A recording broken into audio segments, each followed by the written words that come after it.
everybody's mind, or what's on the lip of every Nigerian, every tweet, every post on Instagram and Facebook is about the kidnappings, the killings, the wave of terrorism that has taken over the country in the past few weeks. And of course, the bigger question is, where do we go from here? My guest is a former governorship candidate for the Labour Party who is now a member of the ADC. He's in the studio with us live, and we've been talking about government handling of this issue, and of course the trust deficit that remains between us, the people, and our leaders. Gbadebo Rhodes Viva still with us in the studio. Before we went on that break, of course, we were talking about the vice president and, of course, the administration's campaign. They rode into office on the wings of that campaign that they were going to put. Everyone who ever wanted to be president before the last election campaigned also on the issues of insecurity. Unfortunately, I don't know if we've been able to at least scratch the surface. But let's talk about the fact that Trump and the American government has gotten involved. For example, there was a tweet put out some days ago talking about how disgraceful the situation is. Do you think that if there was no Trump effect or factor, that we probably not see the speed at which things are happening, or could it have still happened? Judging from what happened from January, I think there was a year that I think this year actually we started with killings also. I remember last year I had Plateau killings, people just kept talking. I remember even later on this year, the governor of Plateau State had told the people in his state that, look, we have to arm ourselves and, protect ourselves. Anyway, on those states as well. Exactly. The government was mute. No, please, correct me if I'm wrong. Was the government did not say anything. The federal government did not say anything. They did not acknowledge that any of these killings happened. Well, to the government, at least, Mr. President had told Governor Alia, if I recall properly. That's the one where it came to Benue. That they should, sort themselves out and live in peace with their brothers and sisters. They did at least respond. That was after a lot of hoopla. You listed a number of states where killings had been happening, and there was no response from government. And then there was a lot of pressure in relation to that particular Benue one.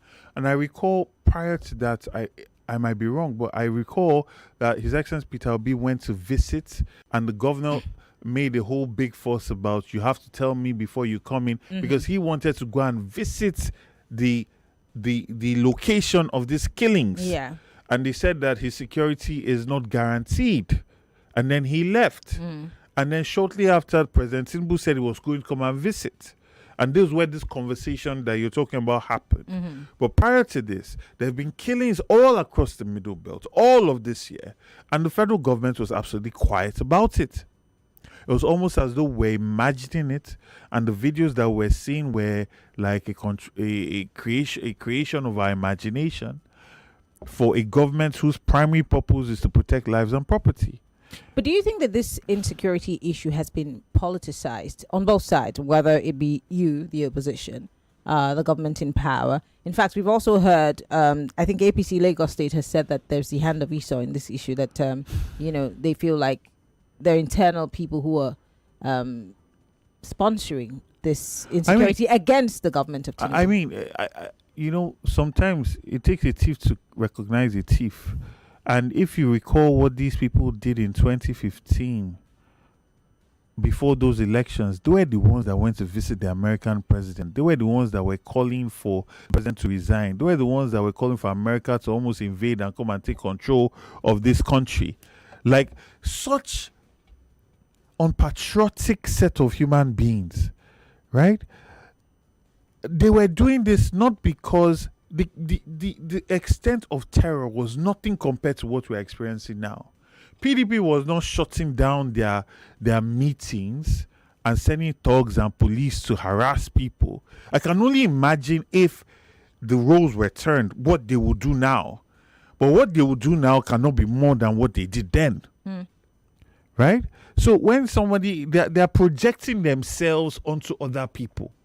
And you find that the political leaders that are in the opposition today, they've tended to be very measured with what they're saying.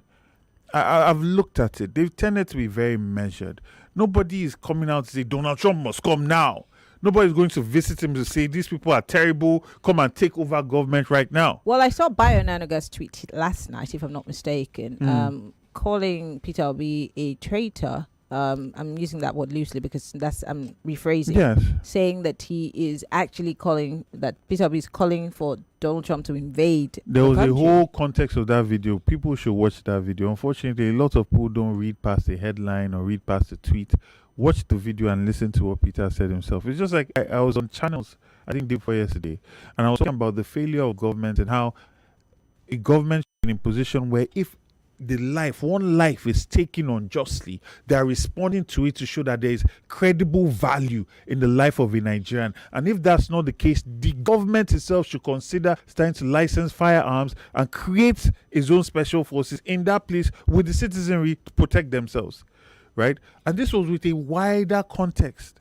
But people all over the headlines was Barry Boy is calling for people to take up firearms and things like that, So unfortunately, that's what we see. But I'm saying the Bayo Nonga, what has he said to all the people that participated in the destruction of Goodluck Jonathan's government? Because now we look back and they made us think that 220 naira to $1 was madness. But then they took us all the way to 1,900 naira. And they're still in government. These are people that made us believe that everything was falling apart because Goodluck Jonathan did not respond to the abduction of one set of the Bring Back Our Girls situation, the Chibok girls. Meanwhile, how many states have had people abducted simultaneously?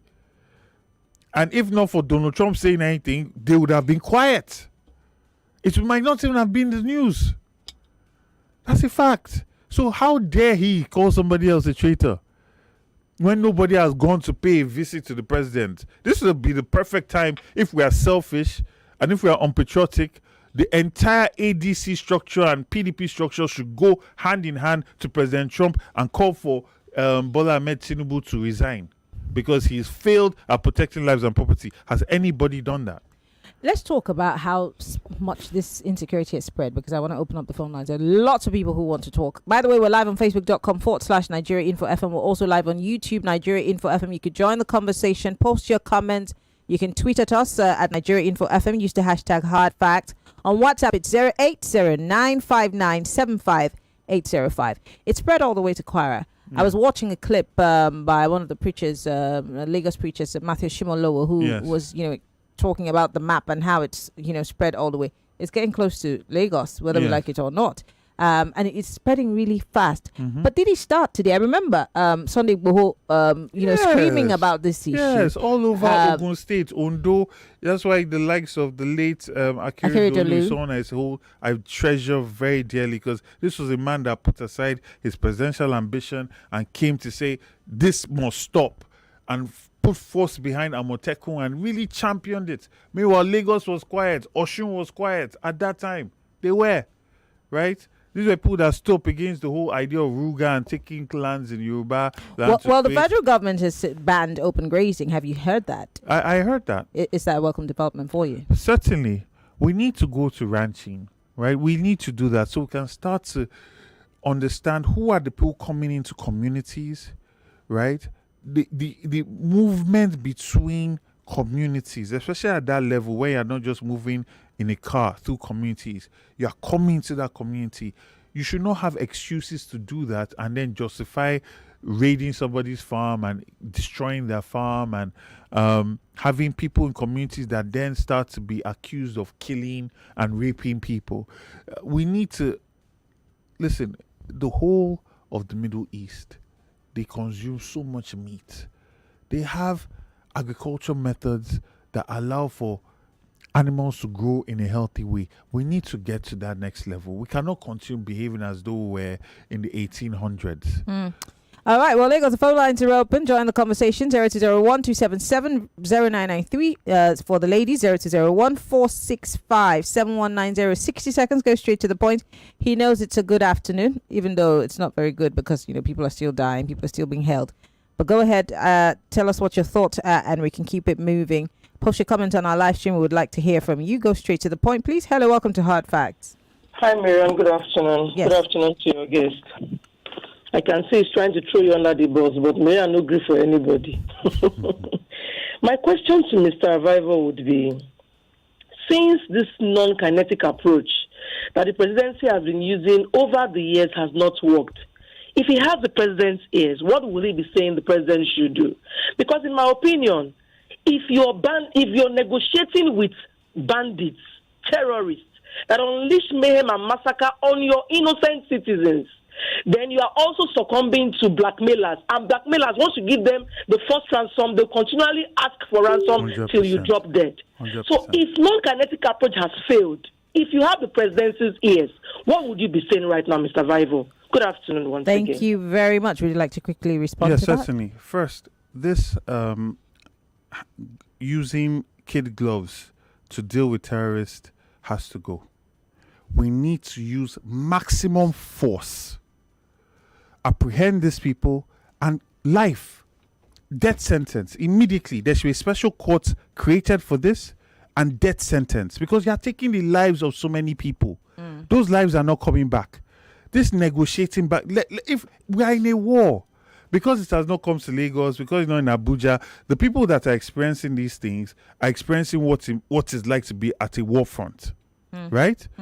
Because a lot of people are not experiencing that does not invalidate the experience that these people are having. And you don't wait till it comes to you before you do something about it. Right? That's the first thing. Secondly, they've constantly been talking about people are financing, they will release the list, we've never seen this list. The people that are financing these things should be listed. There should be a special court made for this, so justice is delivered swiftly. And a fair court. So it's not something you now use to go and be prosecuting your political opposition. You must be able to show that they are the ones financing these things. All their assets must be frozen, and those funds can be taken and put to fund the military. Do you think that we're ever going to be able to get to that point? The reason why I'm asking is, with the update that we got yesterday from Dr. Bello Matawale, he posted on Twitter, and I'd like to read it. He says, update. Our tactical team has successfully rescued and abducted the abducted students of the Government Girls Comprehensive Secondary School, Maga, in Kebbi State. The mission was carried out in line with President Bola Ahmed Tinubu's directive to ensure their safe return. I commend our security and intelligence forces with their swift response, dedication, and professionalism. And he puts a hashtag restoring peace. Now, the question that follows under the post, everyone is saying, so how much did you pay in ransom? Where are the people that you captured? Did they sleep while you came and picked the girls? What exactly went? What happened? What's your process? Because everyone's asking, will we ever be able to prosecute at least one person to use them as an example? Do you think that's ever going to happen under this administration? Again, it's about intentionality. What is your bigger vision? If you feel that you're going to get money from oil and you can just keep paying these people and you don't want to step on any tools because it might affect your next election, you will do things the way they're doing it. But the government is saying they will not negotiate with. El Rufai had come out to say that there were negotiations, and they said a budget for paying off bandits. Well, the government of Kaduna State is actually begging to differ. But we've also seen what's happening in Katsina, where the local government chairmen are in cahoots, or rather, having meetings with bandits that are kidnapping their families in exchange for them to return. But the federal government is saying that they will not negotiate with bandits. So what exactly are we supposed to believe? And is there any hope that this is also the crisis of credibility, right? Where we don't know what is actually going on. Government is saying this, the other part of government is saying that. And this flip-flopping just does not give much belief or credibility to the system, right? So aside from publishing people that are financing these things and, shutting that down, there's also an understanding of how are these people being supplied? What are their supply chains? How are they getting intelligence? Why do we always seem like they're one step ahead of our military? In today's day of drone warfare, drone intelligence gathering, how is it that we cannot have enough drones to find where these people are? We don't need to send the military or even the Air Force in. We can use drones to locate these people and take them out. I mean, for President Trump to say that, remind us about when his team came in to rescue an American citizen, and the army and the entire country was not aware of it until they left. It says a lot about the state of our defense, which is why he can come out and brag and tell the president of a disgraced country, according to him, that he can have him kidnapped and his closest men will not know.